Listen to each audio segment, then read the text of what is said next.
اس رب کی تشریح اگر پڑھنی ہو اور دیکھنی ہو تو حضرت شاہ ولی اللہ رحمۃ اللہ علیہ نے اپنی کتاب حجت اللہ البالغہ میں ایک باب قائم کیا ہے ارتفاقات۔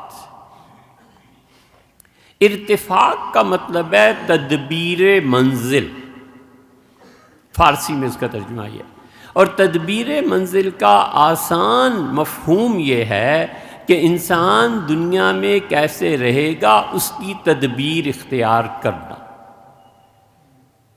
پھل چاہیے، تدبیر کرتا ہے، زمین کھودتا ہے، اس میں ریت ملاتا ہے، اس میں کھاد ملاتا ہے، اس کے بعد پودا لگاتا ہے، پانی دیتا ہے اس کو، اور جانوروں سے اس کی حفاظت کرتا ہے۔ یہ سب تدبیر اس لیے ہے کہ پودے پہ، پیڑ پہ پھل پڑے۔ اسے کہتے ہیں تدبیر منزل، کہ آدمی کا جو گھر ہے، آدمی کی جو منزل ہے، آدمی نے جو کچھ کرنا ہے اس کی تدابیر کو اختیار کرنا۔ یہ تدبیر منزل جو ہے یہ اصل میں اسلامی حکومت کے فرائض میں سے ہے۔ اللہ نے اسی لیے کہا کہ کیا میں رب نہیں ہوں، یعنی میں تمہاری تدبیر منزل کرنے والا نہیں ہوں؟ لوگوں نے کہا بالکل۔ تو اللہ نے اس کام کے لیے مقرر کر دیا خلفاء کو، اللہ نے اس کام کے لیے دنیا کا نظام مقرر کیا کہ کچھ لوگ برتر ہوں گے، کچھ لوگ کمتر ہوں گے۔ اللہ نے فرمایا لِيَتَّخِذَ بَعْضُكُمْ بَعْضًا سُخْرِيًّا، ہم نے یہ جو تقسیم کیا ہے اسی لیے کہ تم میں سے ہر آدمی اپنے اپنے شعبے میں کام کرتا رہے، کوئی شعبہ بڑا ہے کوئی چھوٹا ہے۔ اور اللہ تعالیٰ نے یہ بھی بتا دیا کہ اگر حکمرانی اور یہ تدبیر منزل اپنی رعایا کی تمہارے ذمے لگ گئی اور تم اس کام میں ناکام ہو گئے تو سب سے زیادہ جس سے نفرت ہوگی قیامت میں یہی شخص ہوگا۔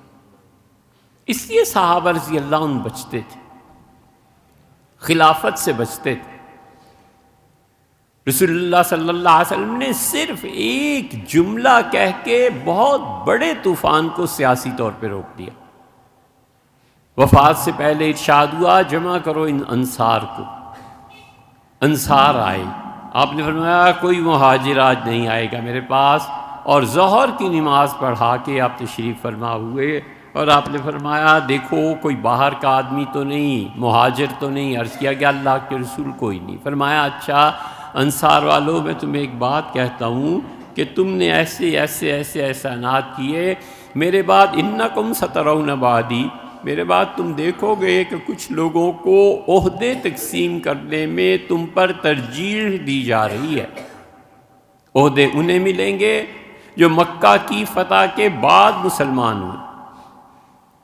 سیدنا عمر رضی اللہ عنہ کے جب خلافت کا فیصلہ کرنا تھا نا، انہوں نے کہا خدا کی قسم جب تک دنیا میں ایک بدری زندہ ہے خلافت کسی کا حق نہیں ہے، اور اس کے بعد عہد والے جب تک زندہ ہیں کوئی ایک بھی ہے خلافت انہی کا حق ہے۔ اور پھر فرمایا کہ اس کے بعد تم خندق کا کہتے ہو تو میں نے تو انہیں لیا ہی نہیں، پھر تو اسلام میں ہزاروں آدمی داخل ہو گئے تھے جن کی تربیت ایسے نہیں ہوئی تھی۔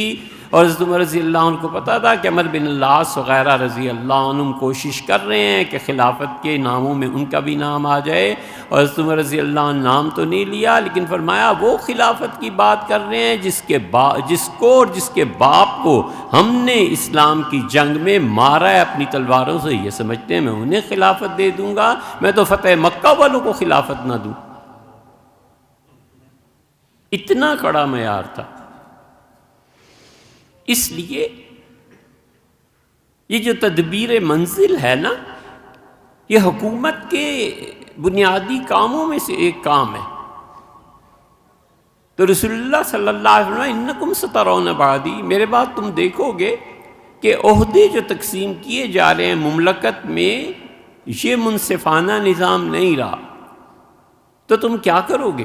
بخاری میں آتا ہے انہوں نے کہا اللہ کے رسول تلوار اٹھا لیں گے۔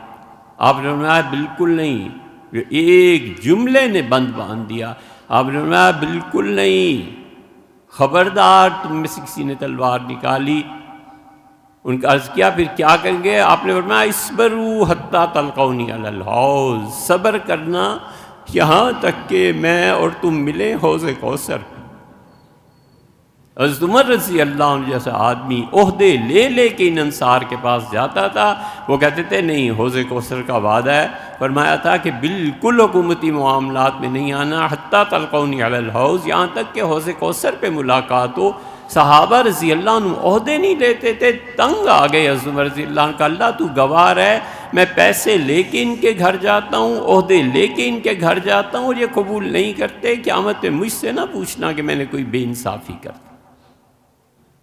اس کو شاہ ولی اللہ صاحب رحمۃ اللہ علیہ نے ارتفاقات سے کے عنوان پہ باندھا ہے، حجت اللہ البالغہ میں۔ ہمارے ہاں راضی تھے، یہ شاہ ولی اللہ تھے، اسی طرح مولانا اسماعیل شہید تھے، یہ سب لوگ جب خلافت کے موضوع پر بات کرتے ہیں پھر پتہ چلتا ہے کہ اسلام کا اپنا پولیٹیکل سسٹم کیا ہے۔